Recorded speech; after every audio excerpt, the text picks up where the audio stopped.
As you can see, based on the evidence, I think that looking at the preceding schedule, cash income, particularly in the last few years with interest rates and dividends being under significant pressure, has not been the best. So the makeup, so to speak, has been coming out of the unrestricted portion of the endowment.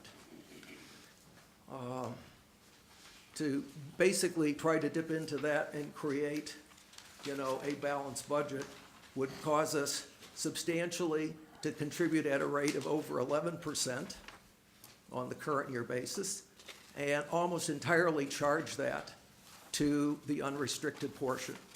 Effectively, and there are some trustees who are a lot smarter than I, basically would say if that would continue, basically we're looking at basically a 3 to 5 year life of the unrestricted balance, which we think is totally inconsistent with the charge that the endowment was created to have a fund to contribute to the library in perpetuity. So that's kind of where we are. I hope that maybe sheds a little more transparency to the discussion, and I'm certainly open to question or, clarification. Well, that is a great clarification about funding going forward with the, or how we're going to chip away at the funding. Maybe we should go back to some of the line items just to start. Okay. And Nancy, if you want to address any of those Comments I'd like items. to make, and Okay. yes, we can go through the budget. Did you get the entire budget or just the Just first couple of pages? Just a couple pages. Just the couple of pages, okay, all right. And the reason for that is prospectively, because the library board controls the expenditure of the funds, and we don't control your terms or conditions of employment. So the thought was, basically, we give you a dollar sum of money, and then you make your determination how to best spend those resources on behalf of the library. Right, So Okay. that was the thought process. So those exhibits that are been handed into the public are what the governing body has, and you can choose, once they give you a funding level, how you wish to spend those funds in terms of personnel, utilities, insurance, whatever the issues are, is your decision. okay. All righty. May I make some comments? Is Yes, that all right? please. And Yes, then absolutely. If you have specific questions and so forth. I just want to talk about the library for a couple of minutes. I want to thank all of you, of course, for your support that you have given us over the years. And at the moment, in the recent weeks, the public has been very generous in its support of the library.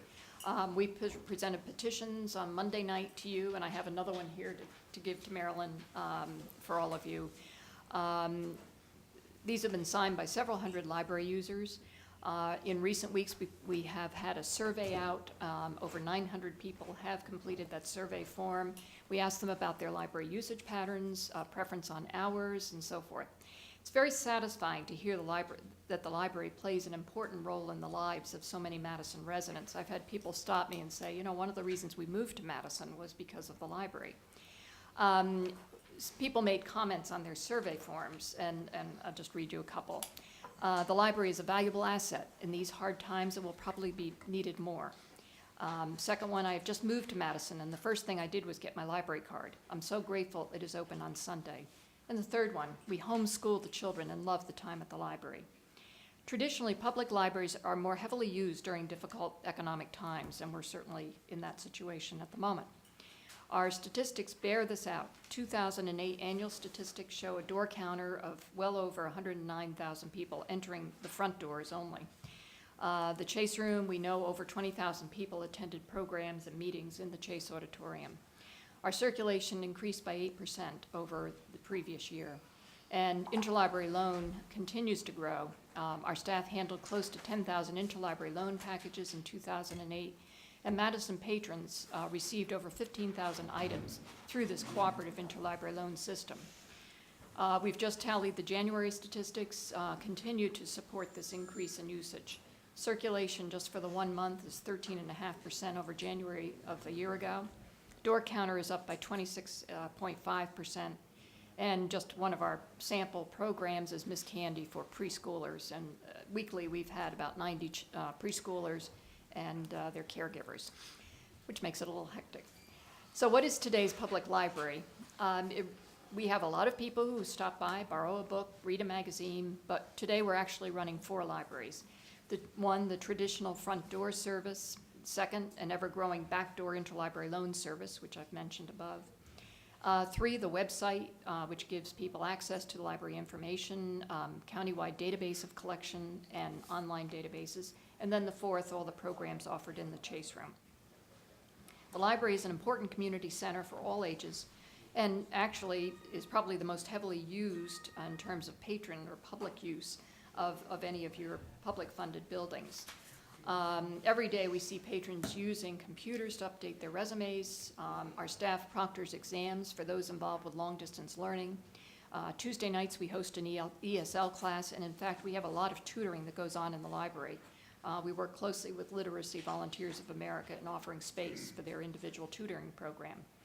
Right now, a lot of people are picking up their tax forms so they can lay their personal taxes out before submitting them. We provide a home for the Madison Historical Society, and of course, many organizations use the Chase Auditorium for their monthly meetings and special events. We are partnering with many other organizations, which is very important these days. Last summer's reading program was underwritten by the Friends of the Library, but involved participation by many local businesses and nonprofits. And of course, several hundred children reaped the benefit. This year, we're celebrating our 25th cooperative venture with the Senior Center in presenting summer seminars. For over 20 years, the Friends have worked with Drew University in presenting mini courses. We work cooperatively with the Madison Area YMCA, Madison Teen Center, in providing a variety of programs specifically geared to Madison's teens. And we've had a series of successful coffee houses, I should mention, and there's one scheduled for later this month. Today's buzzword is shared services. Public libraries have been sharing longer than I've been working, and that's no joke. When I first came to Madison, just a little aside, there was a collection of large print books that was passed back and forth between Morristown, Madison, and Chatham Public Libraries. Today, we have reciprocal arrangements with all the libraries in Morris County sharing a common database, or catalog, if you will. This relationship saves our taxpayers a lot of money by sharing these resources. And we are able to get group discounts on online databases and other services. In discussing the budget tonight, of course, we are extremely disappointed to be possibly facing a reduction in public service hours, employee compensation. We are very concerned about the effect on the public and the staff. The recent weeks have been a very challenging period for all of us, evaluating all of our programs, reorganizing the staff. And the implications are serious. We outlined on the sheets that we gave you last night. We are proposing, and the Board of Trustees will be considering this next week, reducing public service hours from 68 to 56 per week, reducing our full-time staff work week from 36 to 32 hours, and part-time staff taking a cut in hours, of course, also.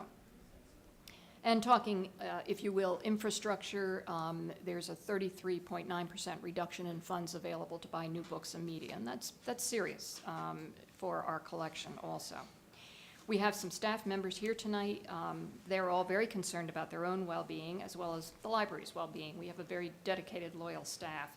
And they were the ones, I mean, we've all worked on this over the recent weeks, and you know, I can't say anybody is happy about any of this, but they were very concerned about any kind of a layoff, and really felt that we were all going to take a hit, if you will. So I have hired all on the current staff except for one person, so I feel a strong sense of responsibility for all of them. We're all intelligent people, certainly understand the very serious economic situation facing our country, and of course the borough. But we are concerned about the impact of this proposed reduction on the employees, as well as on Madison's cultural and educational infrastructure. We would certainly appreciate your consideration of restoring at least a portion of the funding. Our budget came over here on a very flat basis. The only increases were for salaries, benefits, utilities. And really, we only spend what I call big money in 3 areas, and certainly the staffing costs, the utilities, and the collection.